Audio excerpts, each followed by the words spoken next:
தாவேகாவுடைய சட்டமன்ற உறுப்பினர்களை தரைக்குறைவாக பார்த்த முதியோர்கள் இன்னைக்கு இளைஞர்களிடம் பாடம் கற்பிக்க வேண்டிய இடத்தில் மாறி போயிருக்கிறார். பதில் சொல்ல முடியுதா? அந்த முதியோர்கள் கட்சி இருக்குல்ல, இங்கேருந்து முறையான இதுவரை அப்டேட் கொடுத்துருக்குறாங்களான்னு இல்லை, பொதுப்படையாக பேசுகிறாங்க, எல்லாத்தையும் அவளுக்கு தெரிந்த தமிழில் பேசுகிறாங்க. இங்கே அப்படி கிடையாது. இங்கே விழா வாரியாக ஒவ்வொரு துறை வாரியாக ஒவ்வொரு துறை அமைச்சர்களும் சரியாக எதை பேச. இந்த ரகுபதினு ஒருத்தர் இருக்கிறார், ஊழத்துறை நல்லா சுருட்டின அமைச்சர் ஒருத்தர், சட்டத்துறை அமைச்சருங்க. அவர் ஏதோ பெரிய திருமயம் தொகுதி மக்கள் என்னை கேள்வி கேட்கான்றே, உங்கள் லட்சணம் எங்களுக்கு தெரியும். திருமயம் தொகுதியில் உங்களுக்கு எத்தனை பேர் ஓட்டு போட்டாங்க? 1403 ஓட்டில் தான் நீங்கள் ஜெயிச்சிருக்கிறீங்க இந்த தடவை. ஆதவ வருஷம் தெளிவாக சொன்னார், என்ன உங்கள் கருணாநிதி ஆட்சியில் 67க்கு பிறகு 69க்கு பிறகு நீங்கள் ஆளும் பொழுது தானே அங்கே அணைகள் கட்டப்பட்டது, 3 அணைகள் கட்டப்பட்டதுன்னு சொல்லி துல்லியமாக விரிவாக பேசுகிறாங்க. பதில் சொல்ல முடிஞ்சிச்சா? காணாவில் ஒரு ஒற்றுமை இருக்குது திமுக, கருணாநிதி, கச்சத்தீவு, காவிரி. கச்சத்தீவை தாரை வார்த்தவரும் கருணாநிதி தான், காவிரியில் அணையை கட்ட குறிக்க வழிவிட்டவரும் இந்த கருணாநிதி. ஆதவ அர்ஜுனா யாருன்னா என்னோட நெருங்கிய நண்பர். இது மரிய வில்சன் என்னோட நண்பரோட பையன். அதுக்கப்புறம் இன்னொரு ஆளை குறிப்பிட்டு இவர் என்னோட மாப்பிள்ளை அப்படின்னு சொல்றாரு. எல்லாருமே உறவு கொண்டாட ஆரம்பிச்சிட்டீங்க, திமுகவும் தாவேகாவும். அப்படி இல்லை, உள்ள தூக்கி வச்சிடாதீங்கடா, நான் அடித்த கொள்ள உண்மைதான்டா. இதை இப்போ நீங்கள் புரிஞ்சுக்கணும். நீங்கள் இதெல்லாம் என்னத்துக்கு நீ உறவு கொண்டாடுறான்னு நான் கேட்குறேன். சினிமாக்காரனுக்கு அரசியல் என்ன தெரியும் சொன்னாங்களா இல்லையா? இன்னைக்கு ஆண்மையோடு சட்டசபையில் உட்கார்ந்து அனைத்து விடயங்களையும் தனதாக்கி கொண்டு ஒரு தகவலை பரிமாறுகிறார் என்றால் இனிமேல் தமிழ்நாட்டில் நிரந்தர முதலமைச்சர் என்பதை தக்க வைத்துக் கொண்டிருக்கிறார் சட்டசபை. திங்கட்கிழமை அனல் பறக்கிற விவாதங்களும் தொடங்கும். நான் என்ன கேட்குறேன்னா, உதவாநிதி பேசவே மாட்டேங்கிறாரு. இப்போ பாயிண்ட் எங்க மானிய கோரிக்கையில் பேசலாமே, விவாத கோரிக்கைகளில் பேசலாம், விவாதம் பண்ணலாமே, திறமை இல்லை. ஆம்ஸ்ட்ராங் அண்ணன் விஷயத்தில் சேகர் பாபு கண்டிப்பாக மாட்டுவார், அருண் கண்டிப்பாக கைது செய்யப்படுவார், செல்வ பிறந்தகை ஓட விட்டு கைது செய்வார்கள். நீங்கள் எழுதி வைத்துக் கொள்ளுங்கள். எங்கே குற்றங்கள் நடக்கிறதோ அங்கே திமுக அனுதாபி நிறைந்த காவலர்கள் வேலை செய்து கொண்டிருக்கிறார்கள், கட்டுப்படுத்திக் கொள்ளுங்கள் என்று எச்சரிக்கையாக சொல்லுங்கள்.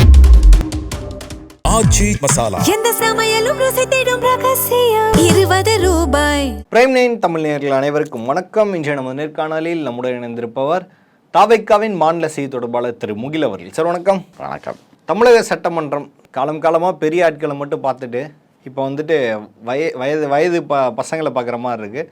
நிறைய கேள்விகளும் கேட்குறாங்க, நிறைய பதில்களும் வந்துட்டுருக்கு. சட்டமன்றம் பார்க்குறதுக்கு எப்படி இருக்குது? முழு நேரலே டெய்லி பார்த்துட்ருக்கோம். நிகழ்வுகளாக எப்படி இருக்குது? ஒவ்வொரு தீர்மானம் சரி, பட்ஜெட்டும் சரி, மொத்தத்தில் எப்படி இருக்குது? சட்டமன்றம் இளைஞர்களின் மன்றமாக மாறி இருக்கிறது. அடின்னு அடிக்கிறாங்க எங்கள் ஆளுங்க. சும்மா நீங்கள் அதாவதுங்க, ஒரு செய்தி, தாவேகாவுடைய சட்டமன்ற உறுப்பினர்களை தரைக்குறைவாக பார்த்த முதியோர்கள் இன்றைக்கி இளைஞர்களிடம் பாடம் கற்பிக்க வேண்டிய இடத்தில் மாறி போயிருக்கிறார்கள். பதில் சொல்ல முடியுதா? அதாவது அப்டேட்டில் வச்சுருக்காங்க எல்லாமே எங்களுடைய மாணவர்கள்.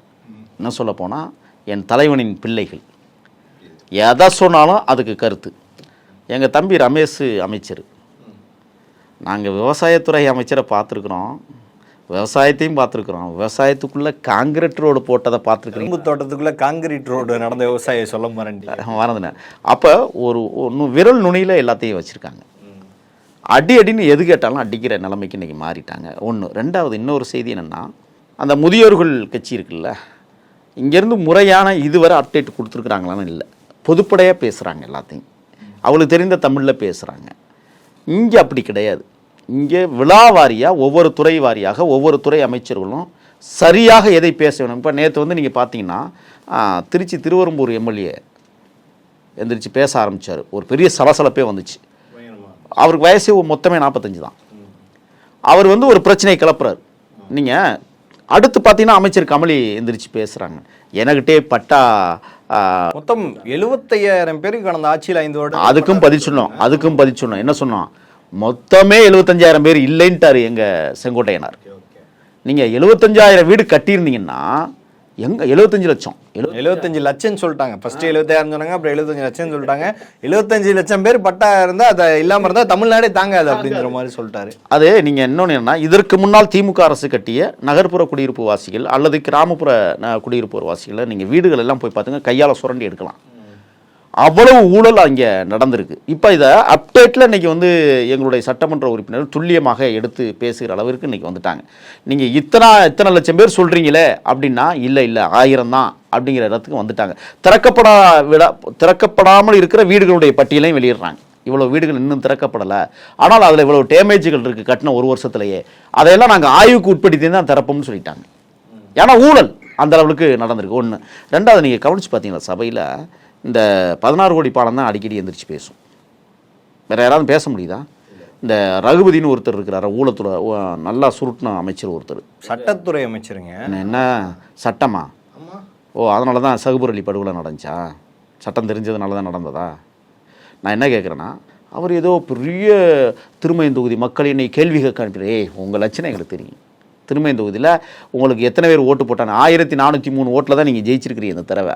அந்த 1403 ஓட்டு மட்டுமல்ல, நீங்கள் வாங்கிய ஒவ்வொரு வாக்குக்கும் 5000 ரூபா பணம் கொடுத்து வாங்கியிருக்கீங்க. இந்த குற்றச்சாட்டை நான் பதிவு பண்ணுறேன். இல்லைன்னு மறுக்க சொல்லுங்கள் பார்ப்போம். அவரெல்லாம் எந்திரிச்சு பேசுகிறாரு, ஏதோ பாய்களையே பேசுகிற மாதிரி.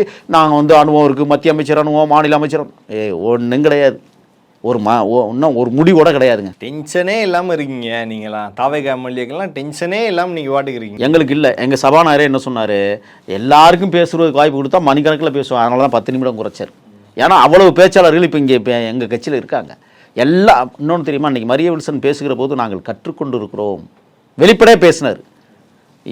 உங்களிடமிருந்தும் நாங்கள் கற்றுக்கொண்டிருக்கிறோம்னு சொன்னார். இன்னும் இது அதை விட இன்னொன்று, சௌமியா அன்புமணி பேசும்போது அத்தனை பேரும் குறிப்பிடுத்தாங்க. கவனிச்சு பார்த்தீங்களா நீங்கள்? இல்லை, அவங்க பேசுறது அவர் வேல்டு பாயிண்ட். இல்லை அவங்க ஏன்னா அந்த பசுமை தாயகம் அப்படிங்கிற ஒரு அமைப்பு வைத்திருக்கிறதுனால, அதுக்குள்ளே அவங்க ஊறி திளைத்ததுனால, காவிரி நதிநீர் சிக்கல் பிரச்சனையில் அவங்க கையாண்ட விதிமுறைகளை கரெக்டாக சொல்கிறாங்க. நம்ம பாராட்டணும், அதெல்லாம் பாராட்டாமல் இருக்க முடியாது. காவிரி தோன்றுகிற இடத்துலேருந்து இங்கே எத்தனை 10 கிலோமீட்டருக்கு ஒரு அணையை கட்ட வேண்டும் என்பது சாத்தியம். நான் என்ன அதையும் இன்னொன்று சொன்னாங்க, எங்கள் அமைச்சர்களே சொன்னாங்க, அல்லது ஆதவர் சொன்னார், தெளிவாக சொன்னார். என்ன, உங்கள் கருணாநிதி ஆட்சியில் 67க்கு பிறகு 69க்கு பிறகு நீங்கள் ஆளும் பொழுது தானே அங்கே அணைகள் கட்டப்பட்டது, 3 அணைகள் கட்டப்பட்டதுன்னு சொல்லி துல்லியமாக விரிவாக பேசுகிறாங்க. பதில் சொல்ல முடிஞ்சிச்சா? நான் இன்னொன்று சொல்கிறேன், காணாவில் ஒரு ஒற்றுமை இருக்குது திமுகவுக்கு. கருணாநிதி, கச்சத்தீவு, காவேரி காவண்ணா. ஆமாம், காவண்ணா, அந்த காதானே இந்த வரிசையில் வருது இல்லை, ஒரு ஒற்றுமை இருக்குது. கச்சத்தீவை தாரை வார்த்தவரும் கருணாநிதி தான், காவிரியில் அணையை கட்ட குறிக்க வழிவிட்டவரும் இந்த கருணாநிதி தான். அதனால தான் கா இப்படி ஒரு விஷயம் இங்கே ஓடிக்கிட்டு இருக்கு. நாங்கள் என்ன சொல்கிறோம்னா, எங்களுடைய இளைஞர்களை இன்றைக்கி தெல்ல தெளிவாக அமைச்சர்களாக இன்றைக்கி ராஜ்மோகன் சட்டசபையில் தமிழ் தவழுகிறது, அடிச்சு நொறுக்கிறாங்க உடனுக்குடனே. அதை விட பாராட்டக்கூடிய ஒரு சபாநாயகர், எல்லோருக்கும் வாய்ப்பு கொடுக்குறார். எதை அவை குறிப்பிலிருந்து நீக்கணுங்கிற உடனடியாக அறிவிக்கிறார். அறிவிச்சிட்டு என்ன சொல்கிறார் கடைசியாக, என் கவனத்திற்கு வராத வார்த்தைகளும் இரவு போய் நீக்கி விடுவோம்ங்கிறார். அதோடு நிறுத்தவில்லை அவர். இன்றைக்கி 10 நிமிஷம் தான் இனிமேல் உறுப்பினர்களுக்கு நேரத்தை ஒதுக்கி இருக்கிறோம். அரை மணி நேரம் 1 மணி நேரமாக பேச முடியாது, அந்தந்த கட்சி கொறடாக்கிட்ட நீங்கள் கூப்பிட்டு சொல்லிடுங்கட்டார். ஏன், நேற்று மாலை 5 மணி சபை நடந்திருக்கு. ஏதோ ராசிய சபா அப்படி தான் நடக்கும் தெரியுமா உங்களுக்கு? இரவு முழுவதும் நடக்கும். தலைவர் வந்து உரையாற்றுகிறார், பெண்களுக்கான தனி தீர்மானத்தை கொண்டு வருகிறார். அதெல்லாம் ஒரு பெரிய சிறப்பு வாய்ந்த ஒரு விஷயத்தை பேசிகிட்டு இருக்கிறார் அவர். எல்லாரும் என்ன சொன்னாங்க, சினிமாக்காரனுக்கு அரசியல் என்ன தெரியும் சொன்னாங்களா இல்லையா? இன்னைக்கு ஆளுமையோடு ஆண்மையோடு சட்டசபையில் உட்கார்ந்து அனைத்து விடயங்களையும் தனதாக்கி கொண்டு ஒரு தகவலை பரிமாறுகிறார் என்றால், இனிமேல் தமிழ்நாட்டில் நிரந்தர முதலமைச்சர் என்பதை தக்க வைத்து கொண்டிருக்கிறார் சட்டசபையில். அடுத்து நீங்கள் பாருங்கள், எங்களுடைய அமைச்சர் பெருமக்களில் ஆதவர்ச்சனா பேசியதற்கு பிறகு பிடிஆர் நிர்மல் பேசுகிறார். அவர் பேசிய கருத்துக்களுக்கு பிறகு கல்வித்துறை அமைச்சர் பேசுகிறார். ஆமாம், கல்வித்துறை அமைச்சர் பேசுகிறார். அவர் பேசியதற்கு பிறகு ஊடகங்கள் என்ன தெரியுமா காட்டிக்கிட்டு இருக்கு, எழுத்தில் போடும்போது மார்க்கண்டேயன் பேச்சு முதல்வரின் முகம் அப்படின்னு போடுறான். என் தலைவனுடைய முகத்தை பல்வேறு கோணங்களில் போடுறான். பேசாமலேயே முகத்தை காட்டுகிற, பேசுனா அங்கே பேச போகிறாங்க, பேசலை, அவர் பேசலை தானே. ஆனால் அந்த முகத்தினுடைய பார்வையிலே அவருக்கான பதில் வந்து விடுகிறார். அதுதான் இங்கே முக்கியமானது. பேசுறது வேற, முகம் வேற இல்லை.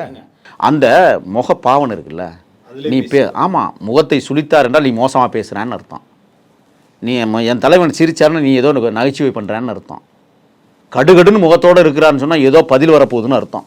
எல்லாரும் இனிமேல் சட்டமன்றத்தில் அதே புரிஞ்சுக்கிறோம். அதான் என் தலைவன் முகத்தை பார்த்தே புரிஞ்சுக்குவாங்க. அதுதான் ஊடகங்கள் புரிஞ்சிருச்சு. அப்புறம் என்ன, ஒன்று வார்த்தைகளை அதான் முதவே சொல்லிட்டோம்ல, செயலாக்கம் மட்டும்தான் ஆட்சி இல்லை, இங்கே வாய் பேசி உதார் விடுறதுக்கெல்லாம் வேலையே இல்லை அப்படிங்கிறத தீர்மானித்த சட்டமன்றமாக இன்றைக்கு திகழ்கிறது. அது மட்டுமல்ல, மானிய கோரிக்கைகளின் விவாதங்களில் வருகிற திங்கட்கிழமை வச்சுக்கலாம்னு ஒரே அடியாக முடிச்சிடுறாரு. எழுதி கொடுங்க, சுருக்கமாக எழுதி கொடுங்க, விரிவெல்லாம் இங்கே தேவையில்லை. அதை விட நீராறும் கடலுடுத்த இந்த பாட்டுக்கு நமது கல்வித்துறை அமைச்சர்கள் சீராரும் வதனம் என்ன, வதனம்னா முகம், இதுவரை தமிழ்நாடு சட்டப்பேரவையில் தமிழ்தாய் வாழ்த்துக்கே விளக்கம் சொன்ன அமைச்சர் பெருமக்கள் எங்கள் ஆட்சியில் தான் இருக்காங்க. ஏன்னா யாருக்கும் தெரியாது. ஆனால் நான் இன்னமும் ஒரு விடயத்தை கேட்டுக்கிட்டு இருக்கேன், ஜனகண மனகதி நாயகே சேயனா என்ன, அதுக்கு விளக்கம் சொன்னால் இன்னும் யாரும் சொல்ல மாட்டேங்கிறாங்க.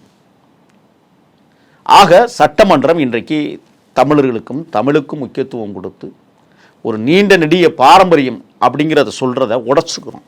இவங்க இந்த கிழவர்கள் மாடலேஷன் தான் இதுவரை ஆட்சி நடந்தது. இப்போ இளைஞர்களுடைய மாடலேஷனில் சட்டசபை ரொம்ப இளமையோடு ததும்புகிற காட்சியை அன்றாடம் பார்த்து கொண்டிருக்கிற நிகழ்வை நாம் காண்கிறோம். மற்றபடி கேள்விகள்லாம் நிறைய கேட்குறாங்க, பதில்களும் அங்கேருந்து வந்துட்டுருக்கு. அப்போ அமைச்சர் எம்ஆர்கே பன்னீர்செல்வம் சொல்லும்போது சொல்லியிருந்தாரு, நீங்கள் பாட்டுக்கு ஏதாவது பேசி அதை ரீல்ஸ் போட்டு போயிட்டே இருக்கீங்க, கட் அண்ட் ரைட் அந்த சாமி அமைச்சர் இருக்கிறாரு, நான் ஒன்று கேட்டேன், அவர் ஒரு பதில் சொல்லி அதை ஒரு ரீலாக போட்டு போயிடுவீங்க அப்படின்னு சொன்னார். நீ சாமி அமைச்சர்னு சொன்னதே எங்களுக்கு ரீல்ஸ் அப்படி? ஆமாம், அதை ஒரு ரீல். நீங்கள் ஒரு செய்தி பாருங்க, ஒரு விவசாயத்துறை அமைச்சராக இருந்தவர், ஒரு மிகச்சிறந்த படிப்பாளர், நம்ம அதெல்லாம் ஏற்று தான் ஆகணும். இத்தனை ஆண்டு காலம் திராவிட முன்னேற்ற கழகத்தில் பயணித்தவர் இந்து சமய அறநிலையத்துறைன்னு வாயில உள்ள பாருங்க. சாமித்துறைனா நான் உண்மையில அந்த பதிவை கேட்கும்போது, சாமித்துறைன்னு ஒரு அமைச்சர் எங்க இருக்கிறாரு, சாமித்துறைன்னு ஒரு அமைச்சரே இல்லையே. அப்போ என் தம்பி அங்கிட்ட ரமேஷ் இருந்து சிரிச்சுக்கிட்டு இருக்கிறாரு. நீங்கள் நேருக்கு நேராக உங்களுடைய நடை உடை பாவனை மட்டுமல்ல, நீங்கள் விடுகிற வார்த்தைகளும் இன்னைக்கு மக்கள் பார்த்து கொண்டிருக்க. அப்போ சாமித்துறை அமைச்சர்னு சொல்லுகிற அளவிற்கு தான் நீங்கள் தகுதி படைத்தவராக இருக்கிறீர்கள். அப்புறம் நாங்கள் மீம்ஸ் போடாமல் என்னத்தை போடுவோம், நீங்களா சொல்லுங்கள். அதோடு அவங்க நிற்கலை. திமுக அப்போ என்னன்னா என்ன செய்யறதுன்னு தெரியாமல் நிற்கிறாங்க. ஏன்னா வெள்ளரிக்கை வேற வரப்போகுது விழாவாரியா. மாப்பிள்ளை அதாவது ஏவாவில் அவர்கள் எந்திரிச்சு பேசும்போது அதை ஒரிஜினா யாருன்னா என்னோட நெருங்கிய நண்பர், இது மரிய வில்சன் என்னோட நண்பரோட பையன், அதுக்கப்புறம் இன்னொரு ஆளை குறிப்பிட்டு இவர் என்னோட மாப்பிள்ளை அப்படின்னு சொல்றாரு. எல்லாருமே உறவு கொண்டாட ஆரம்பிச்சிட்டீங்க, திமுகவும் தாவேகாவும். அப்படி இல்லை, உள்ள தூக்கி வச்சிடாதீங்கடா, நான் அடிச்ச கொள்ள உண்மைதான்டா. இதை இப்போ நீங்கள் புரிஞ்சுக்கணும். நீங்கள் இதெல்லாம் என்னத்துக்கு நீ உறவு கொண்டாடுறான்னு நான் கேட்குறேன். யோசிச்சு பாருங்க. நீங்கள் இன்னைக்கு ஆளுங்கட்சியை மட்டுமல்ல எதிர்க்கட்சிகளையும் பேச விட்டு அவருடைய கருத்தியல்களை உள்வாங்கி சொல்லி சபாநாயகர் ஒரு சபையை எப்படி நடத்த வேண்டும் என்பதை துல்லியமாக நடத்தி கொண்டிருக்கிற காட்சி இன்னைக்கு உலகமே பார்த்து கொண்டிருக்கிறது. எந்த சட்டசபையிலும் இந்த மாதிரி நடக்கலைங்க, நாடாளுமன்றமே இப்படி நடக்கலை. எதிராக இருந்தவர்களையும் உட்கார வைத்து கருத்தியலோடு மோத வேண்டும் என்று கல்வித்துறை அமைச்சர் பேசுகிற இடத்தை இன்னைக்கு உருவாகி இருக்கு சட்டமன்றம்னா. சாதாரண விஷயம் இல்லை. எந்திரிச்சு காத்துனா ஏப்பா உட்காருப்பா, 3 தடவை சொல்கிறாரு உட்கார்ப்பாங்கிறாரு, உட்கார்லன்னு இவர் எந்திரிச்சிடுறாரு. இவர் எந்திரித்தால் உறுப்பினர்கள் அமர வேண்டும் என்கிற சட்ட விதியே இப்போ சட்டசபையில் பார்த்தா தெரிஞ்சுக்கிட்டோம். இதுக்கு முன்னாடி தெரிஞ்ச மாதிரிலாம். ஆக அப்படி ஒரு தன்மையை தமிழ்நாடு சட்டப்பேரவை இன்னைக்கு உருவாக்கி தந்திருக்கிறது. திங்கட்கிழமை அனல் பறக்கிற விவாதங்களும் தொடங்கும். நான் என்ன கேட்குறேன்னா, உதவாநிதி பேசவே மாட்டேங்கிறாரு. இப்போ பாயிண்ட் வரட்டும் வெயிட் எங்க மானிய கோரிக்கையில் பேசலாமே, விவாத கோரிக்கைகளில் பேசலாம், விவாதம் பண்ணலாமே, திறமை இல்லை. ஓபிஎஸ் அவர்கள் சொல்லியிருந்தாரு, மக்களை ஏமாற்றும் அரசாக இந்த அரசு இருக்குது. ஏன்னா கொடுக்குறேன்னு நீங்கள் முன்னாடி நிறையா வாக்குறுதிகள் கொடுத்துருந்தீங்க. 6 சிலிண்டர், 2500 மகளிர் உரிமை தொகை, இடைநிற்றலினருக்கு உதவும் 1500 ரூபாய், இந்த மாதிரி நீங்கள் இலவச பேருந்து தமிழ்நாடு முழுவதும் எல்லா அனைத்து பெண்களுக்கும் அனைத்து பேருந்துகளிலும் இலவசம் அப்படின்னு சொன்ன முக்கியமான கோரிக்கைகள் எதையுமே நிறைவேற்றலை. மக்களை ஏமாற்றும் அரசாக இந்த அரசு இருக்குன்னு ஓபிஎஸ் சொல்லியிருக்காரு. இல்லை, உண்மையிலே ஓபிஎஸ் மிகச்சிறந்த அறிவாளின்னு நான் இவ்வளோ நாளாக நினச்சிட்டு இருந்தேங்க. இப்போ தான் எவ்வளோ பெரிய முட்டாளுங்கிறது எனக்கு தெரியுது. ஆட்சி அமைச்சர் 93வது நாள் என்னோட 93 நாளைக்குள்ள எந்த நலத்திட்டத்தை உருவாக்க முடியும்? அவங்க அதுக்கு தான் எங்கள் அமைச்சர்கள் சொன்னாங்க, நாங்கள் புதியவர்கள், எல்லாத்தையும் கற்றுக்கொண்டு இருக்கிறோம், சொல்லுங்கள், பேசுங்கள், கற்றுக் கொடுங்கள், நாங்கள் கற்றுக்குறோம், ஒரு நல்ல அரசை உருவாக்குவோம் அப்படிங்கிற இடத்துக்கு தான் இப்போ எங்களுடைய அமைச்சர்கள் நிறைய விஷயம் தெரிஞ்சாலும் இவ்வளவு இறங்கி போய் பேசுகிற தன்மை உள்ள ஒரு அமைச்சரவை கூட்டத்தை இன்றைக்கி என் தலைவன் உருவாக்கி வச்சுருக்கா. 1. 2வது, இப்போ இந்த நீங்கள் யார் சொன்னீங்க, ஓபிஎஸ்ஸா, அவர் நாள் சட்டப்பையில் இருக்கிற படங்களை பற்றி பேசினார்கள். தெரியுமில்ல உங்களுக்கு? இவர் செங்கோட்டையின் சட்டப்பையில் அம்மையார் படத்தை வைத்திருப்பதை எங்களுடைய அமைச்சர் ராஜ்மோகன் அவர்கள் விலகி சொன்னார். அதுக்கப்புறம் ஆதவ எந்திரிச்சு பேசினார். அதுக்கு அவர் சொன்னார், மனசில் நாங்கள் வச்சுருக்குறோம் அப்படின்னா படத்தை வந்து நீங்கள் வச்சு, ஆனால் படத்தை வச்சு நாங்கள் ஏமாத்துறோம்னு நீங்கள் சொல்கிறீங்க. நீங்கள் ஒரு படத்தை வச்சுருக்கிறீங்க, அது யாரை ஏமாத்த? இப்படி ஒரு கேள்வி இருக்குல்ல. அதுக்கப்புறம் அவர் சொல்கிறார், தண்ணியில் விளக்கம் கொடுக்க நாங்கள் வந்து உள்ளத்தில் வச்சுருக்கிறோம், உயிரில் வச்சுருக்கிறோம், முடியில் வச்சுருக்கீங்க. எங்களுக்கு தெரியாது நீங்கள் எதுக்காக இங்கே போனீங்க, என்னத்துக்காக போனீங்க அப்படிங்கிற எங்களுக்கு தெரியாதா? நாங்கள் என்ன கை குழந்தையா? இளைஞர் பெருமக்கள் எங்களுக்கு தெரியும் ஓபிஎஸ்னுடைய சித்தாந்தம் என்னங்கிறதையும் நாங்கள் புரிஞ்சு வச்சுக்கணும். ஓபிஎஸ்லாம் ஜெயிச்சு வந்திருக்கிறாருன்னு சொன்னால் காலத்தின் கொடுமைன்னு நாங்கள் சொல்லிகிட்டு இருக்கோம். ஒன்று. ரெண்டாவது, எங்கள் அமைச்சர்கள் சொன்னாங்க, புரட்சித் தலைவர் பொன்மனச்செம்மலனுடைய தூய ஆட்சி தமிழக வெற்றி கழக ஆட்சி நடைபெற்று கொண்டிருக்கிறேன்னு சொல்லிட்டாங்க. என்ன ஆரவாரம் சட்டசபையை! இப்போ என்ன தெரியுமில்ல, அதிமுக பவ்யமாக உட்காந்துட்டு என்னடா எம்ஜிஆர் ஆட்சியை நடத்துகிறோம்ங்கிறான், நம்ம எந்த ஆட்சியை சொல்கிறதுன்னு கேள்வி கேட்க முடியாமல் திணறிக்கிட்டு இருக்கிற எடப்பாடி போன்ற டெட்பாடிகளையும் நம்ம பார்க்க முடியுது சட்டசபையில். நல்லா யோசிச்சு பாருங்கள். நீங்கள் இந்த ஓபிஎஸ் இபிஎஸ் இருவரும் ஒன்றாக இருக்கிற காலத்தில் எதிர்க்கட்சியாக இருக்கிற போது, திமுக ஆட்சி செய்கிற போது, அன்னைக்கு எந்த கேள்வியாவது கேட்டு வரலாறு உண்டா? எத்தனையோ சம்பவங்கள். நாங்குநேரியில் ஒரு மாணவனை வெட்டினதும், ஸ்ரீமதியினுடைய மரணத்தை பார்த்ததும், அது மட்டும் இல்லை கள்ளச்சாராய மரண சாவுகளும். நீங்கள் கள்ளக்குறிச்சி மட்டும்தான் கள்ளச்சாராய சாவு இல்லை, எத்தியார் குப்பத்திலையும் செத்துருக்கான் அதுக்கு முன்னாடி 3 மாதத்துக்கு முன்னாடி. ஆக எதையுமே பேசாத எதிர்க்கட்சியாக இருந்த இந்த டெட்பாடிகள் இன்னைக்கு நம்மளுடைய ஆட்சியை பார்த்து, தூய்மையான ஆட்சியை பார்த்து கேள்வி கேட்குற இடத்துல வச்சிருக்கிறோம்னு சொன்னால், இன்னைக்கு தான் புதிய ஜனநாயகம் புதுப்பிக்கப்பட்டிருக்கிறது. சட்டசபையில் ஒரு ஜனநாயகம் முளைத்திருக்கிறது. அது நேர்மையான ஜனநாயகமாக பார்க்கப்படுகிறது. சட்டசபை என்பது அனைவருக்குமான சபை, மக்களுக்கான சபை. மக்கள் மன்றத்தில் எதை வேண்டுமானாலும் பேசலாம். இன்றைக்கி அங்கே கோவை மாவட்டத்தில் ஒரு மாணவன் இறந்ததாக, அடித்ததாக இன்றைக்கு பேசுகிறார்கள். அது கூட தனி தீர்மானம் கொண்டு வர வேண்டியதானே? கொண்டு வராமல் ஏன் தனித்தனியாக பேசுறீங்கன்னு இன்றைக்கி சபாநாயகர் கொட்டு வச்சு பேசுகிறார்ல, திங்கக்கிழமை பேசிக்கோன்னு சொல்கிறார்ல. ஆனால் இதுக்குள்ள ஒரு அரசியல் ராசதந்திரம் இருக்கிறது. அந்த மாணவன் படுகொலை செய்யப்படுறாங்க, கல்வித்துறை அமைச்சர் உடனே எந்திரிச்சு விளக்கம் சொல்கிறார். இது முன்விரோதம், முன்னால் இருந்த விரோதங்களின் அடிப்படையில் நடைபெறுகிற ஒரு கொலை இல்லை. ஆனால் பெற்றோர்கள் சொல்லும்போது முன்விரோதம்னு சொல்லலை. பெற்றோர்களே அந்த மாணவனோட பெற்றோர்கள் சொல்லும்போது போலீஸ் தான் கூட்டு போய் விசாரிச்சாங்க. போலீஸ்க்கு என்னென்ன தகவல்னு சொன்னால் அதன் அடிப்படையில் தான் அந்த பையன் அவங்களால கொல்லப்பட்டிருக்கு அப்படின்னு. இப்போ நீங்கள் சொன்னது சரி, காவல்துறைக்கும் கற்பாடுகள் இருப்பதை நாம் உணரும். ஏன்னா காவல்துறை விசாரணை நடத்தலைன்னா அதுக்கு அடுத்த நாள் அப்படி அந்த மாதிரி காவல்துறை இருப்பார்கள். ஆனால் அது எல்லாம் திமுகவினுடைய மனநிலை மனோபாவத்தோடு இன்னைக்கும் செயலாற்றி. ஆனால் இன்னும் திமுக காரணம் காட்ட முடியாதுன்னு ஏன் காட்ட முடியாதுங்கிறீங்க? இன்னைக்கு வந்து நான் என்ன கேட்குறேன்னா, ஆட்சி எப்போ மாறுச்சோ, ஆம்ஸ்ட்ராங் படுகொலையில் இன்னைக்கு வந்து கைது செய்யப்பட்டிருக்கிறார் ஒரு காவல்துறை அதிகாரி. அவனையெல்லாம் முன்னாடியே வந்து என்ன செஞ்சுக்கணும், தூக்கி வச்சு கும்மி இருக்கணுங்கிறேன். இப்போ சொல்கிறீங்களா ஆம்ஸ்ட்ராங் அவர்கள் படுகொலைகளை காவல்துறை இப்போ துரிதமாக வேலை பார்க்குது, சில விஷயங்கள் கண்டுபிடிச்சோம், இது எங்க ஆச்சுன்னு சொல்கிறீங்களா? அதே போல் இப்போ நடக்கிற ஒவ்வொன்றுக்குமே காவல்துறை சார்பாக நீங்கள் தான் பொறுப்பெடுத்துக்கணும். இருங்க நான் அதை தான் சொல்ல வரேன். இப்போ இந்த பையன் இறந்துட்டான், உடனடியாக அந்த மாணவர்கள் கைது செய்யப்பட்டிருக்கிறார்கள். அதை நீங்கள் புரிஞ்சுக்கணும். இப்போ கடந்த ஆட்சியை போல் அவன் யார் நம்ம கட்சிக்காரனா, அவன் நம்ம சாதிக்காரனா, அவன் நம்மளுக்காக வாக்களிச்சானா, அவன் நம்ம பக்கம் சப்போர்ட் பண்ணுவானா அப்படின்லாம் பார்க்கல. குற்றவாளி என்றால் உடனே தூக்கு, அது எவனாக இருந்தாலும் பரவாயில்ல. அப்படித்தான் இன்னைக்கு அந்த ஆம்ஸ்ட்ராங் படுகொலையிலையும் அந்த அதிகாரி தூக்கப்பட்டிருக்கிறார். நீங்கள் அதெல்லாம் யோசிக்கணும். நீங்கள் இன்னும் சொல்கிறேன், காவல்துறையை எவ்வளோ சீரமைச்சே பார்த்துட்டு இருக்கிறாரு முதல்வர். ஆனால் இன்னமும் சீரமைக்க முடியலை. ஏன்னா பழைய திருடர்கள் புது திருடர்களாக வந்திருக்காங்க. இதுதான் இங்கே நடந்துகிட்டு இருக்கு. இப்போ நான் என்ன சொல்றேன்னா, ஒரு அதிகாரியை, இப்போ ஐஏஎஸ் அதிகாரியாக இருந்த அருண் சென்னை மாநகர கமிஷனர் இருந்தார். இன்னைக்கு எங்கே கொண்டே போட்டிருக்காங்க? பயிற்சி மையத்தில் தூக்கி கொண்டே போட்டிருக்காங்க. பயிற்சி மையத்தில் இவர் என்ன, இவருடைய நடவடிக்கைகளை தான் இங்கே பேச முடியும். நான் இவரை தூக்கி கர்நாடகாவுக்கும் ஆந்திராவுக்கும் அனுப்ப முடியுதா? முடியல. அது மத்திய அரசுடைய கைப்பாவையாக இருக்கு. அப்போ இந்த அரசில் இன்னைக்கும் திமுகவுடைய அனுதாபிகளாக இருக்கக்கூடிய காவல்துறை அதிகாரிகள் செயலாற்றி கொண்டு தான் இருக்கிறார்கள். அது குறிப்பாக அருண் திமுகவுடைய அனுதாபி. எல்லா விடயங்களையும் சொல்லுகிறார். விரைவில் அதே அருண் கைது செய்யப்படலாம். எழுதி வைத்துக் கொள்ளுங்கள். இந்த அருண் மீது இன்னைக்கு விசாரணை கமிஷன் கண்டிப்பாக சிபிஐ இறங்கிருச்சு.